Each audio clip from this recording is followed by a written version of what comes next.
Hey, Michael. Hey, Jen. What are you listening to this week?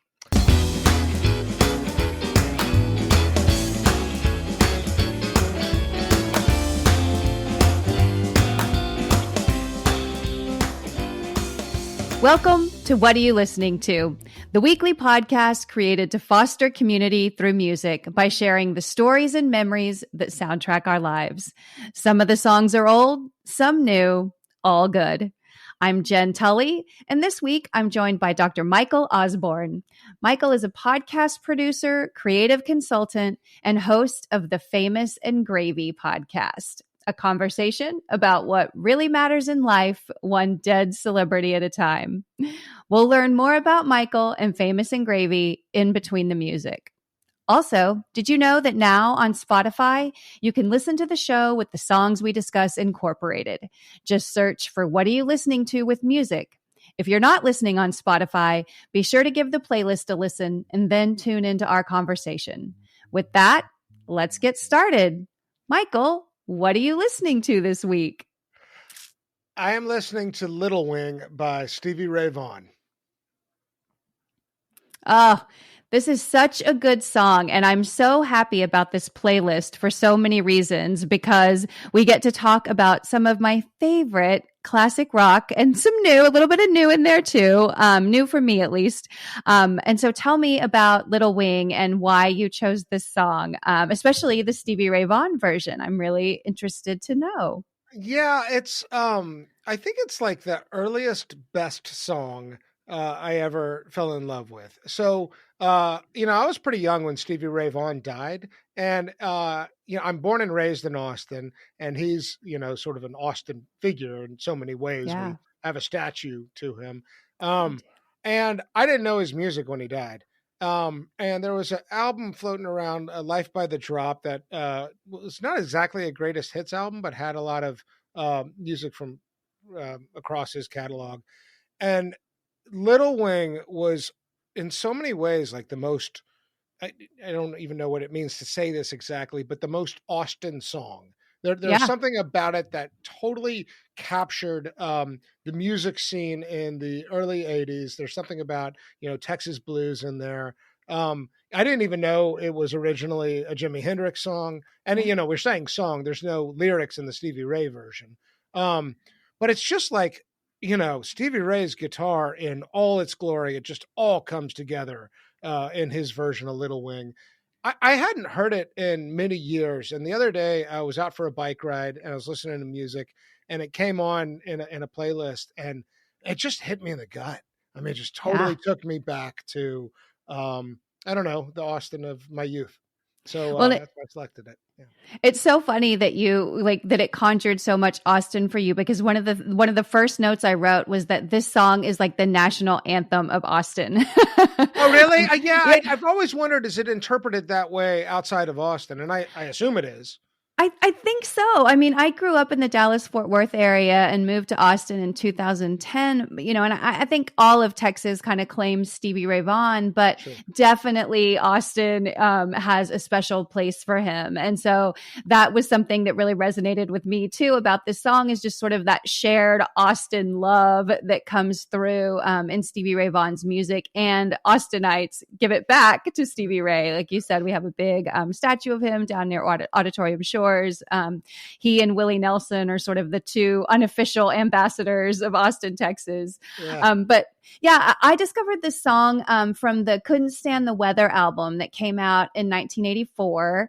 And the song that was a standout for me when I originally heard the album as a young kid, was Cold Shot. I always loved the song Cold Shot. Yeah. And so it wasn't until I really started getting into Jimi Hendrix that I started to really appreciate Stevie Ray Vaughan's version of this song, which, like you said, is different. Jimmy's version is, starts with like, you can hear the little bells and it's definitely like psychedelic. It has lyrics, whereas the Stevie Ray Vaughan version is just oozes to me, right? It's like molasses. It just keeps building and ebbing and flowing. And I just think that like you cannot not feel something when you're hearing the song, right? It's so moving for being almost, I think it's a 6.5 minute song. I'm almost 7 minutes. It's a long song. And the Stevie Ray or the Jimi Hendrix version, I think is only like 2.5 minutes. It's So super that short. Yeah. yeah. So that gives you an idea of like Stevie just takes it and makes it his own. And I feel like it's just seeped in Texas. And I don't know if that's why I love it so much. And also too, like I didn't know one guy in high school or college who didn't have, the Stevie Ray Vaughn CD and love it, as much as everybody did.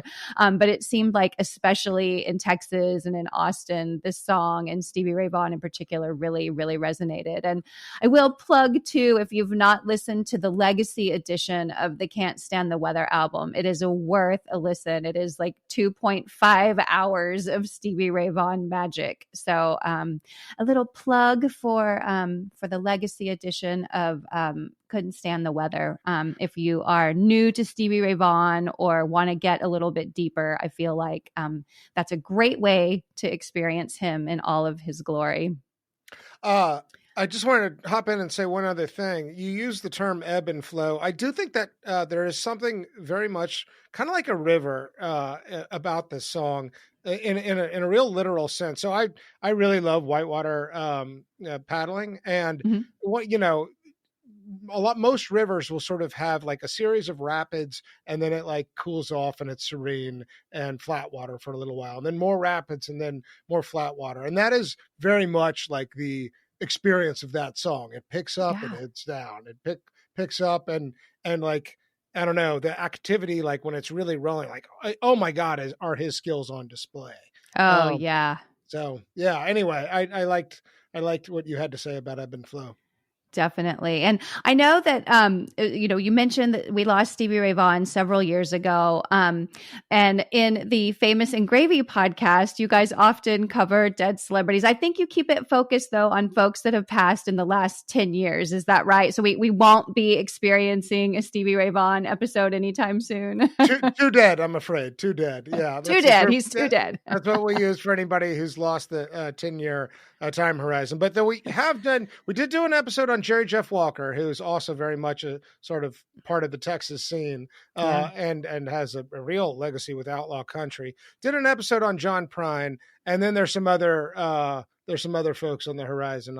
I'll save them. I don't want to spoil it necessarily. All right. Well, Stevie would be a good one to celebrate your Austin heritage if ever that one comes up. It's true. It's totally true. I'm afraid he's too dead, but yeah. Too dead. Well, and I don't know too, like you can talk a little bit, please, to the listeners in case they're not familiar with the podcast about Famous and Gravy. It really is where you're talking about the celebrity, kind of analyzing their life, and then deciding if was it worth having their existence, kind of, right? Yeah. Would you want their life? That's the central question of every episode is, would you want that life? And one of the ways I like to describe it is to say, a lot of celebrity shows and a lot of biography shows are really mostly focused on impact and legacy. What was somebody's contribution to society or to culture, to art, what have you? We're interested in legacy, but we're more interested in desirability. Would you have wanted that life is a different question than why was this person important? So it is a kind of exercise in empathetic imagining. And the categories on the show are really designed to try and get in there a little bit. We look at things like love and marriage and net worth. There's a category Simpsons, Saturday Night Live, or Halls of Fame. That's a measure of how famous you were. But then there's questions or categories that are really about the inner life. So man in the mirror, how did somebody feel about their reflection? Good dreams, bad dreams. Do they have a haunted look in the eye? Coffee, cocktail, cannabis. Which one would you want to do with this person? And then at the end, the hosts have to make a decision. Do you want this life? Yes or no? So yeah, it's a really fun show. And it's been sort of, ultimately it's about us. It's not necessarily about, we're using sort of dead celebrities as a platform to imagine decisions and the highs and lows of a life that's now complete. But what we're after is, what are we doing with our limited time on Earth? Anyway, so it's got kind of light banter with some philosophical underpinnings. Yes, I love it. And I think I shared this with you the first time we met. I love the format. I love that you guys go through the criteria questions. And I think it is you definitely flip the script on how we usually talk about celebrities. So I love the show, and I highly recommend, if you haven't checked out Famous and Gravy, please do, listeners. And speaking of flipping the script, I cannot wait to get to your second pick. Please, Michael, tell the listeners what your second pick is. It is also a cover song. It is Gin and Juice by the Gourds. Oh my gosh. This is like maybe one of my favorite songs that we've had on the show so far. You know, I'm a sucker for a soundtrack song, so I always love those. But this one is, in case you haven't guessed, or if you've listened to the playlist or haven't listened to the song yet, but listen to the podcast, this is just like you might expect, it is a remake of the Snoop Dogg classic from his Doggy Style album, that gets the full Texas treatment. You know, if the original is marinated in the pot smoke of Long Beach, this one is like 100% deep fried in Austin and then dipped in some queso. Yeah. Well, also with pot smoke, probably. Well, also with pot smoke, likely. Yes. One hopes. Yeah. It's and you know, kind of a bluegrass version and alt country, I think is a good way to put it. But this song was like a big, my understanding is, was kind of a sensation on Napster once upon a time. And that's where a lot of people encountered it. It was and I've been told that it was mistakenly labeled as Fish, the jam band Fish, cover on Napster. So for a long time, people didn't know it was the Gourds who did this. Wow. And became a total kind of breakout cult hit. Yeah, sorry, go ahead. Yeah, I mean, it's just, again, it's one of those where this song, I feel like, and the Gourds version of it could really easily fall into parody, but it doesn't.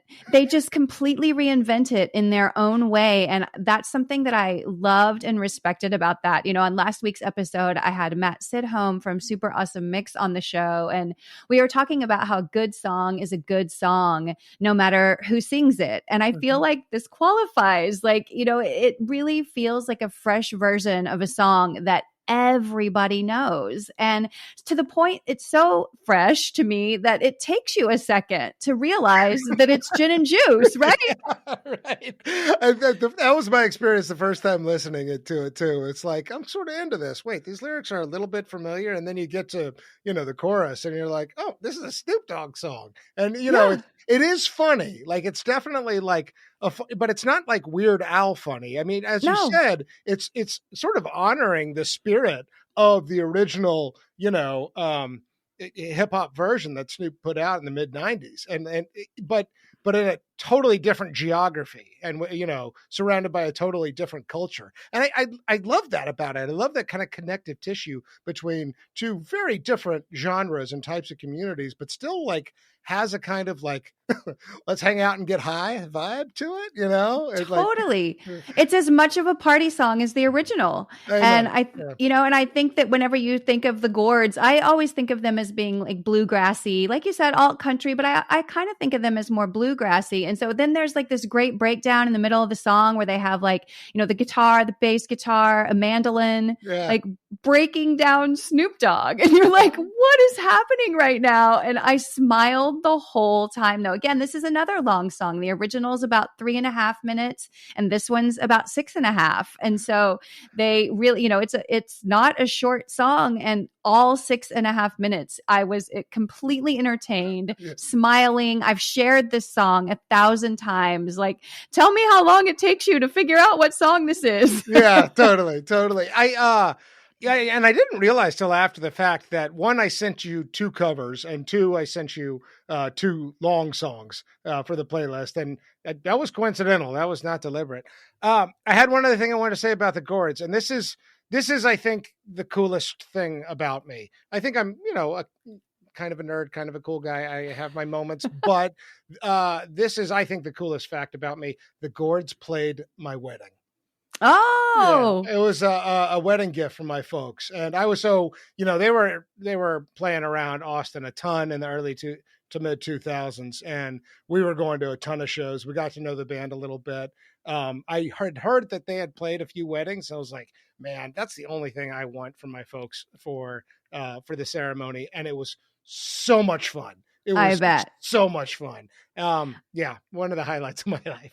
I bet. And How amazing. yeah, Well, and they are such like Austin royalty, Like I yeah, think when I think of like bands out of Austin, I think of like, if I go way back, I think of like Christopher Cross, I think of, oh, Bob Schneider, and I think of the Gourds, I think of Stevie Ray. Like they're all part of that Austin mix that yeah. either or you don't, right? If I always joke, if you have to ask, you'll never know, right? Yeah. Like Yeah, totally. you know or you don't, and the Yeah. Gourds are way up there. So what a cool memory and a cool story to have Yeah. those guys who played your wedding. They did not play Gin and Juice. We asked them not to because I mean it was on the table, but like my grandmother-in-law is there, and I'm like, I don't know if we can go there. So Don't know if she's down with the yeah. Snoop D-O double G. They did, yeah, exactly. They did do a cover of because they used to do this a lot at some of the shows they played. They did a cover of "Miss You" by the Stones, and their Mm-hmm. version of "Miss You" was awesome. Like it Yeah. really like brought the house down. But Well, anyway, they're so good live. Yes. If you yeah. get a chance to see the Gourds live, I think they're on hiatus now. I think I Indefinite remember. hiatus, yeah. Yeah. And unclear if they'll ever reunite. But I Right. don't know. That's the way things go, which is also, in a way, a kind of Austin thing. Everything is so transitory here, right? The small It's true. businesses never last for forever. And I don't know. You can wax philosophical about the past and just be grateful that it was there and wait for the next thing. Exactly. Exactly. And speaking of the past and being grateful, that is a very nice segue into my first pick, which is The Ocean by Led Zeppelin. So I chose this song. Please, I would spend every single episode only talking about Led Zeppelin if somebody would let me do that. Totally. I'm a huge Zeppelin fan. I always have been. From the time I was little, I have loved Led Zeppelin. And it was recently the 50th anniversary of the Houses of the Holy album, which is one of their most famous. I mean, they're all the most famous because it's Zeppelin, but 50 years of Houses of the Holy. And this song is one of my favorites on that album. It's hard to pick a favorite Zeppelin song, and it's hard to pick a favorite Zeppelin song from that particular album.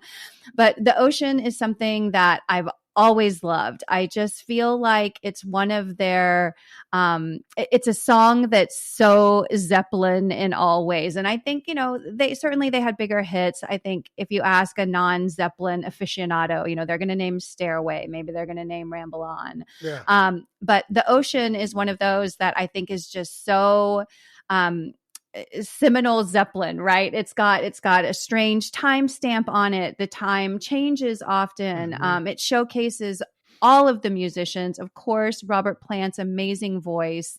And you just can't get around just the enormity of the song. It just builds and builds and goes to this beautiful place. I think that I love the line. I've always loved the line, singing to an ocean, I can hear the ocean's roar. Play for free, I play for me, and play a whole lot more. And just, again, since I was a kid, I'm like, that just sounds like pure joy, like people that are lost in their flow state, right? Yeah, I was going to ask if you had a specific memory in connection with this song. I mean, Zeppelin for me is like, as I mentioned earlier, Stevie Ray was like the first good, music that I learned at, when I was young. Because some of the first music you listen to, like, it doesn't age so well. But like Right. Stevie Ray is still there. Zeppelin is absolutely still there. Do you have a memory in connection with the song? More so just like, again, loving Led Zeppelin. And I think, I always heard them. I've said this on a lot of shows. My parents loved music. We always had music on in the house. We had music on in the car. Mm-hmm. And probably when I was in junior high was when I really started to get into like my kind of music. Like you said, not just listening to what my parents listened to. Yeah. And I attribute the Eagles a lot too. I love the Eagles. They were one of the first bands that I really glommed onto. And Zeppelin Zeppelin was probably shortly thereafter, Yeah. where I just was taken away. I loved the storytelling in their songs. I love Robert Plant's voice. I love John Bonham's drumming. That was something as a kid, which is kind of strange. Again, I say often I'm a music lover who has zero musical talent. And I think I was just in awe. I think, not to dismiss, John Paul Jones or Jimmy Page ever. They're amazing. But Robert Plant and John Bonham, just I couldn't believe that kind of talent existed, even as like a young little person, like a sixth grader. I was just blown away by the talent. And I think when I heard The Ocean and I listened to the lyrics, it just, again, that's the only way I can describe it, is it sounded to me, and I didn't have these words back then, but it sounded to me like people that were in their flow state, like living their best life, doing what they were meant to do. Well, and there's such a it's so funny because it was around middle school too that I found Zeppelin as well, and there is such a right in middle school, entering into adolescence and puberty and all that stuff, like kind of like energy around Zeppelin that that is a good soundtrack for that time in life. Because I wonder if that's not a common experience for people to encounter Zeppelin at that age, I think it must be, because that's when people are deciding if they want to pick up a guitar, or they want to pick up some drumsticks, or they want to handle a microphone, or, whatever the case may be. And I think that you start seeking out like the people that are best in the field of what you want to do. And so if you want to play guitar, I can't imagine, not listening to Zeppelin to learn a thing or two, or drums. I mean, it's so first principles or vocals. I mean, there is an excellence with each member, excellence of each member of Zeppelin there. That's just cool. Definitely. It's just one of those like once in a generation bands that come together that you just, I mean, there have been many great artists since then. I'm not one of those people that's like, they don't make good music anymore. I think they absolutely still make great music, and there's great stuff coming out all the time. And you cannot deny the genius and the magic of a Led Zeppelin, and it's just almost impossible to recreate something like that again. No matter what super group you put together, it's going to be hard to beat those four guys. 100%.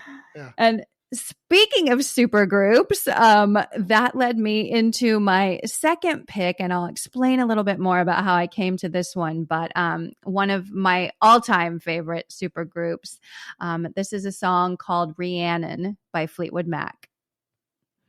So this is definitely not a new song. This is a song that everybody has heard and knows. But again, like Zeppelin, Fleetwood Mac is one of my top 10 all-time favorite bands.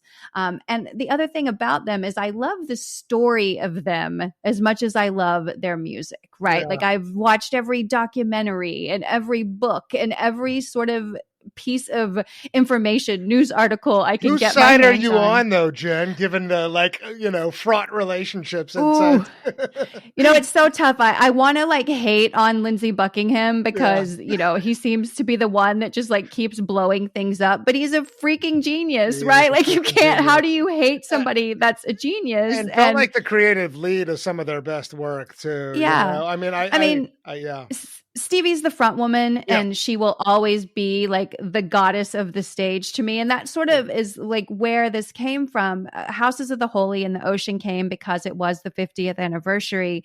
This one came to me not because I always have, or I often have Fleetwood Mac on, but I've really been enjoying, I loved the book. And now there's a series called Daisy Jones and the Six, based on a Taylor Jenkins Reid book. And it's not the story of Fleetwood Mac, but you could compare it. It's sort of like a behind the music of Fleetwood Mac, Rumors album mixed with Almost Famous, I would say, is kind of like the story of Daisy Jones and the Six. And Riley Keough, who is Elvis's granddaughter, for those of you that did not know, plays Daisy Jones, the lead, and she's kind of a Stevie Nicks type character and just kills it. Just reminded me so much of the power that is Stevie Nicks, right? She, again, talking about discovering music and kind of coming into your own and not just listening to what your parents were listening to. Stevie Nicks was like everything I wanted to be. Right?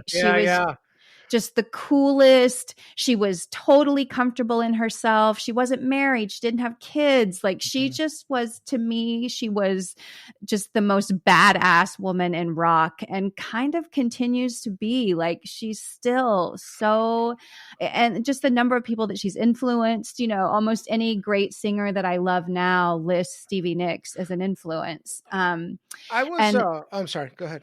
Well, this song is off of their Fleetwood Mac album from 1975. And this was actually the first album that Stevie Nicks and Lindsey Buckingham joined the band for. So there are Fleetwood Mac, you know, they were kind of a blues band, Peter Green and all that, prior to Stevie and Lindsey joining. And from here, it just took off. Like this paved the way for that Rumors album, which is like, again, one of my top 5 all-time favorites. Yeah, Rumors is incredible. I love Fleetwood Mac as well. I had 2 thoughts I was thinking about as you were talking. One is we did an episode on Famous and Gravy on Tom Petty. It's maybe not one of our. I don't usually Monday morning quarterback these things. Most of the time I walk away saying, I said my piece. That's one where I'd love them all again. But one of the things that came up is I read the, I think it's Warren Zane's biography of Tom Petty, and he and Stevie were really close. And it sounded like there was a moment where she was like, I would like to be invited into the Heartbreakers. One little bit of trivia that I learned that was super fun. The song Edge of 17 was inspired by Tom Petty's ex-wife, who had a deep Southern accent. She was from Florida.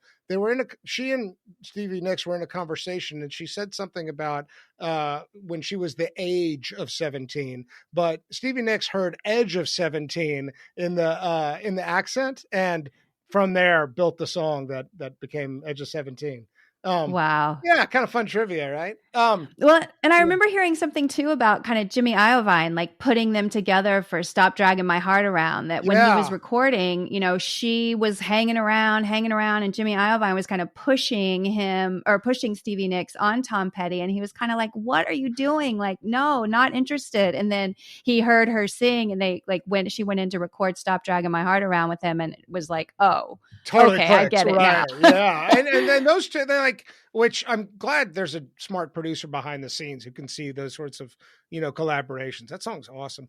The other thing I was going to say about Fleetwood Mac, I think this actually gets back to the Gourds. They did a cover of the song I Know I'm Not Wrong, which is one of my favorite Fleetwood Mac songs, but yeah, anyway, Fleetwood Mac, I think, is outstanding. I was really glad to hear you choose that. The other thing I'd say is that Rhiannon, the song, also has a real like nostalgia to it for me. I hear that and I am back in kind of like the broody, you know, early high school. It takes me back to sophomore year of high school in a big way.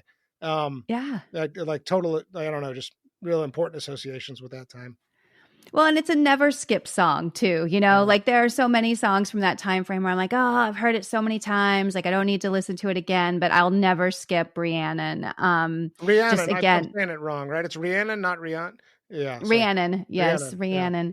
Yeah. But yeah, I mean, again, it's just, it's always been inspiring and empowering. I love, you know, the imagery of she rules her life like a bird in flight. Like, you know, it's just like get Stevie Nicks that like can turn a phrase like nobody's business. And that's one that I'm just like, wow, you know, and she was writing this stuff in the 70s. Like this was before Me Too. This was before any of that, you know, and Stevie Nicks was just really like owning who she was. And I just always, even as a kid, found it so empowering. So if you haven't visited a Fleetwood Mac album in a while, go back and check this one out. I know, like I said, Rumors gets played a lot because of it's just a hit machine, but this album is also worth listening to and has so many good songs on it as well.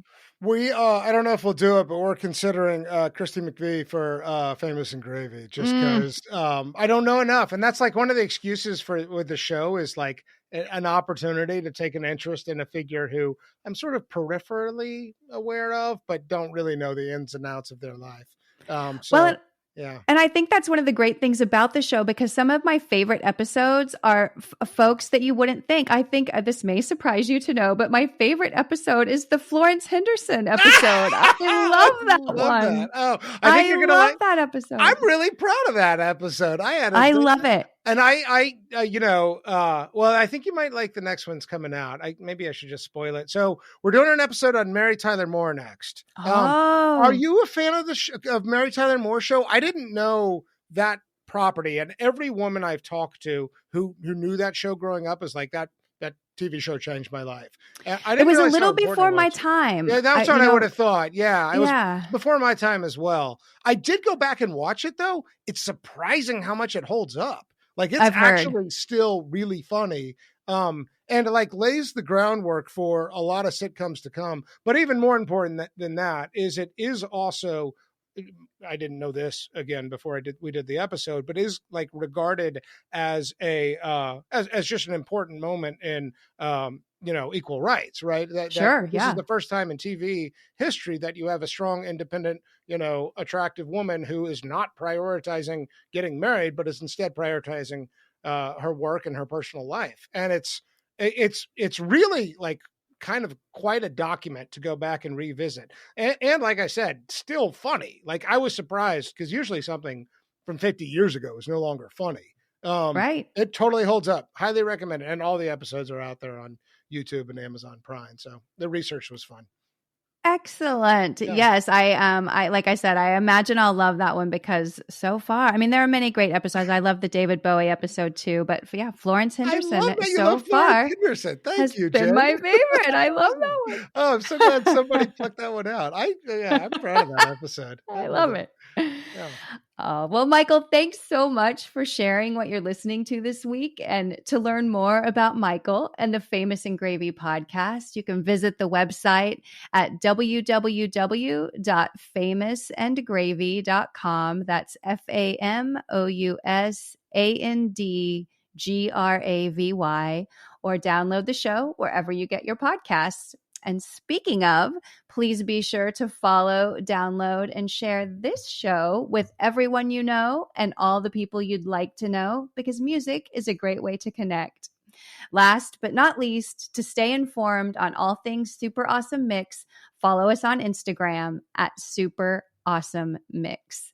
Thanks for listening, and please join me again next week to find your new favorite song.